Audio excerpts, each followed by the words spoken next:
Assalamu alaikum. So today we are going to work on the slideshow of images. So images will be shown in a slide show, and for that we have to write code. और उस code को लिखने के लिए हमें एक जो है वो लाइब्रेरी इंपोर्ट करानी पड़ेगी, जो कि हमारे पास क्या है, ओएस ऑपरेटिंग सिस्टम की लाइब्रेरी है। ये हम क्यों करते हैं, क्योंकि जो भी इमेजेस हमारे पास हमने अब जो है वो गेट करनी होंगी, उनके इमेजेस के जो नेम्स हैं उनको रीड करना होगा किसी भी फोल्डर में से, वो चाहे किसी भी फोल्डर में कंप्यूटर में पड़ी हो सकती हैं आपके, ठीक है। तो जब हमने उसको गेट करना है तो उसके लिए उसके नेम्स को गेट करना है तो हमें ऑपरेटिंग सिस्टम की लाइब्रेरी यूज़ करनी पड़ती है। Next thing what we have to do is कि हमें एक वेरिएबल बनाना है जिसके अंदर उस फोल्डर के तमाम इमेजेस के नेम्स जो हैं वो गेट हो जाएंगे और उसमें आ जाएंगे। तो हम कहते हैं लिस्ट ऑफ इमेजेस, ठीक है। और उसके अंदर फिर हम कहते हैं ऑपरेटिंग सिस्टम की लाइब्रेरी को यूज़ करते हुए पूरी डायरेक्टरी की जो लिस्ट है वो हमें मिल जाए इस फंक्शन के थ्रू, लिस्ट डायरेक्टरी। और इसके अंदर हमने क्या डालना है, अपना पाथ डाल देना है अपने फोल्डर का। ये हमारे पास फोल्डर का पाथ हो गया और हमने इसको क्या बनाना होता है, रिलेटिव बनाना होता है इस पाथ को, ठीक हो गया।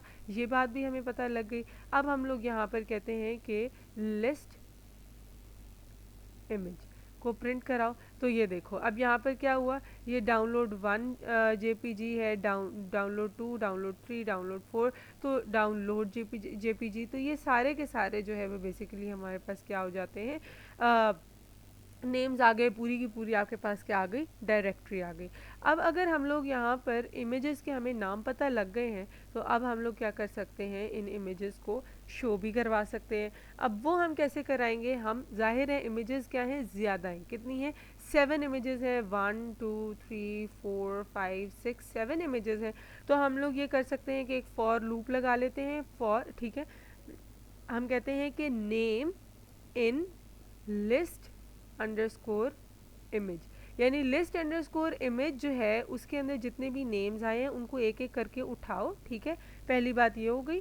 फिर उसके बाद हमने कहा कि क्या करो कि उन नेम्स को उठा के फिर एक पाथ के अंदर जो है वो क्या करो, पाथ बनाना होता है ना। हम लोगों ने ऑलरेडी पहले भी ये किया था कि यहाँ पर ये इमेज का पाथ हम लोगों ने पूरा का पूरा दिया था, जो फोल्डर है हमने वो भी देना होता है, जो इमेज होती है हमने वो भी देना होता है। ये तो उसी फोल्डर में थी।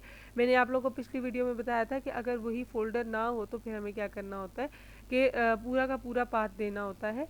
तो यहाँ पर भी हमें उसका पाथ बनाना होगा और उस पाथ को हमें बनाने के लिए क्या करना होगा कि यहाँ पर आपको उसका पूरा फोल्डर लिखना होगा। ये आपने फोल्डर लिख दिया, ठीक है। और इसके अंदर आपने क्या करना है, जितनी ये सिंगल बैक स्लैश है इनको डबल करना होता है, क्योंकि बैक स्लैश के साथ बहुत सारे कीवर्ड्स और यूज़ हो रहे होते हैं जिनके थ्रू बहुत सारे फंक्शंस रन हो रहे होते हैं। जिस तरह for example back slash T होता है, बैक स्लैश एन जो है वो न्यू लाइन के लिए होता है। तो इस तरह से आप लोगों ने उसको लाजमी तौर पे चेंज करना होता है ताकि double slash back slash basically single back slash को काउंट कर रही होती है। फिर हमने जो है वो इमेज का नेम जो है वो हमने गेट करना है ताकि हम उस नेम से जो है वो इमेज को, यानी हम बेसिकली पूरा पाथ बना रहे हैं। एक तो ये इमेज का नेम होगा, दूसरा उसके पीछे पूरा फोल्डर होगा, ठीक है। तो हम वही बना रहे हैं कि ये हमने पाथ बनाया। अब क्या करो कि ये इमेज नेम है पाथ प्लस, ये करो डबल स्लैश आएगी, ठीक है।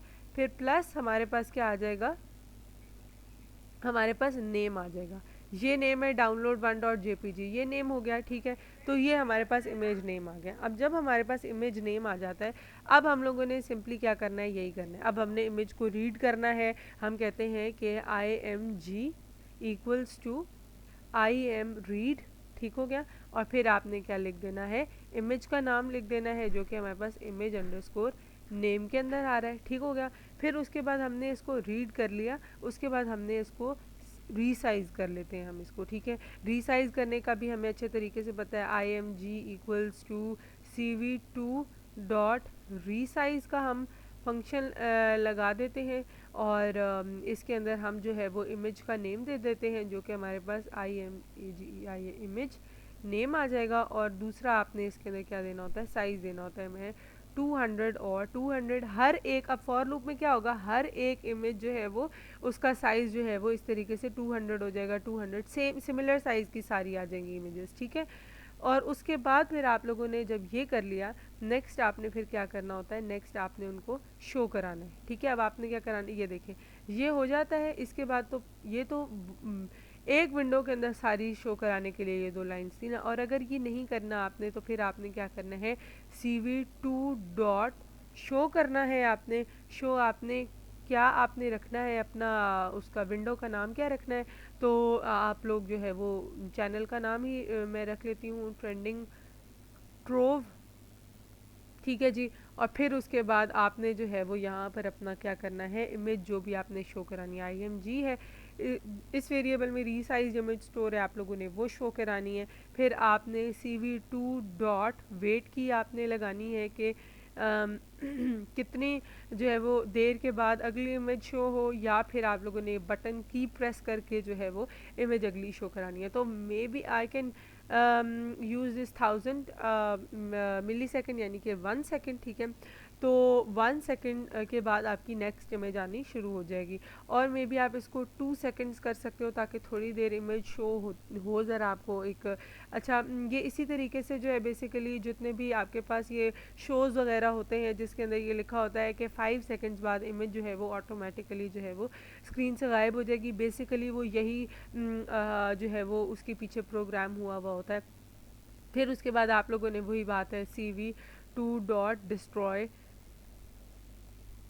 ऑल विंडोज़, ठीक है। ये फंक्शन लग जाएगा आपके पास और फिर आपने इसको कंट्रोल एंटर कर देना है।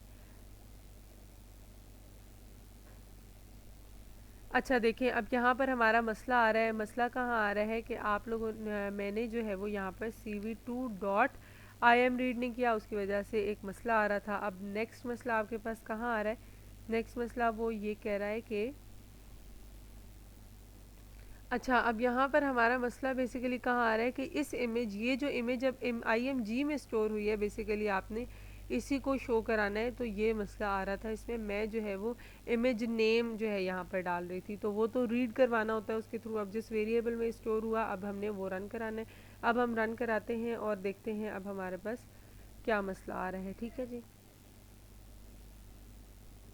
अच्छा, अब यहाँ पर अगर हम एक कंडीशन लगा देते हैं, वो क्योंकि ना एरर ये देता है, वो कहता है कि आपकी जो इमेज है वो एम्प्टी है, ठीक है। वो कहता है कि ये जो इमेज आ रही है ना, IMG आ रही है, ये एम्प्टी है।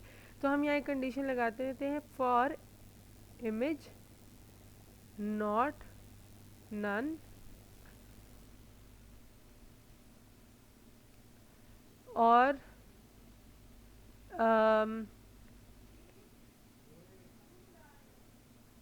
अच्छा जी, अब हम कह रहे हैं कि जो अगर ये जो इमेज है ये अगर हमारे पास नन नहीं है तो इमेज का हमारे पास जो है ये वेरिएबल आएगा, ठीक है। अगर इमेज इज नॉट नन और के बजाय आप एंड लगाएं, and not image dot size equal equal 0, ठीक है। वो कह रहा है कि अगर हमारे पास इमेज जो है वो नन नहीं है, यानी कि इमेज की जगह कुछ लिखा कुछ है, कोई पाथ गिवन है, ठीक है। तो और अगर इमेज का साइज 0 के इक्वल नहीं है तो फिर क्या करो, उसको रीसाइज भी करो और उसको शो भी करवाओ, ठीक है। और हम यहाँ पर लिख देते हैं एल्स, चलो पहले हम फॉर कर लेते हैं फिर हम देखते हैं कि एल्स हमें करना है या नहीं करना। अच्छा, IMG नॉट नन, तो can not assign to expression, okay ठीक है। इस एरर को भी हम देखते हैं। अच्छा ये देखें, यहाँ मैंने इफ़ की कंडीशन लगानी थी और यहाँ पर मैंने गलती से ना फॉर लगा दिया है, इसलिए अब ये देखें।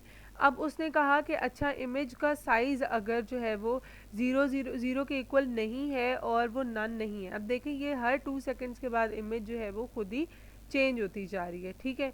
और ये फिर खुद ही बंद हो गई। अब आप इसका जो साइज़ है वो अगर 500 और 500 रख लेते हैं, ठीक है। और दूसरी बात, अगर हम इसको जो है वो खुद से चलाते हैं। लाइक हम इसको क्या कर देते हैं, इसको पूरा ज़ीरो यानी कि की प्रेस करेंगे तो तब, और सी ये हमने इफ़ की कंडीशन में नहीं, अगर इफ़ नहीं चलेगा तो फिर विंडोज़ भी क्लोज़ नहीं होंगी, लेकिन हमने कहा कि विंडोज़ क्लोज़ हो जाएँ जितनी भी खुली हुई हैं, जो इस तरह से खुली हुई है। ठीक हो गया। तो हम कंट्रोल एंटर करते हैं दोबारा। अब ये देखें इमेज का साइज़ थोड़ा बड़ा हो गया यहाँ पर, ये देखें अब ये सारी इमेजेस इस तरीके से आ गई। ठीक है, तो बेसिकली ये हमारे पास क्या है कि हम लोगों का मसला कहाँ आ रहा था, हम लोग का मसला ये आ रहा था कि अगर इमेज का वो कहता था अगर हम अभी भी इसको हटा देते हैं, फॉर इंस्टेंस कंट्रोल सी कर देते हैं,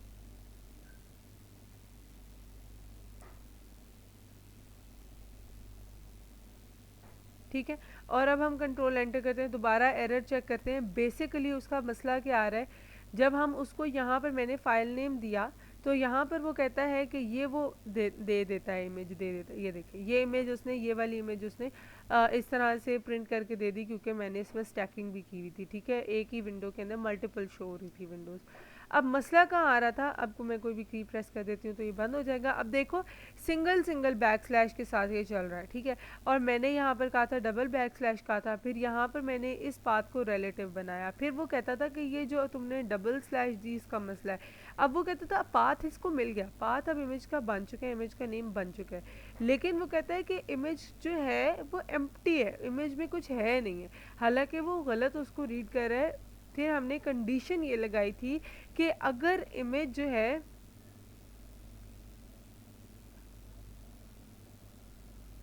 अगर इमेज जो है वो नन नहीं है, ठीक है, और इमेज का जो साइज है वो ज़ीरो के इक्वल नहीं है, तो फिर हमारे पास क्या करो, इस सब को चलाओ। ठीक है, ये हमने किया था, तो बस यही चीज़ थी, और फिर हमने कंट्रोल एंटर किया था। तो यहाँ पर अब वो क्या कह रहा है कि ये फॉर लगाया हुआ है मैंने, दोबारा से ये गलती हुई है, तो हम इसको जो है वो इफ़ लगा देते हैं। तो अब ये देखें ये बेहतरीन तरीके से चल रहा है। आप इसको कीज़ से भी कर सकते थे, 2 सेकेंड से भी हो सकता था। So this is for the slide show off images. आप लोग अपना बहुत सारा ख्याल रखिए, और इंशाल्लाह एक नई वीडियो के साथ दोबारा आप लोगों से मुलाकात होगी।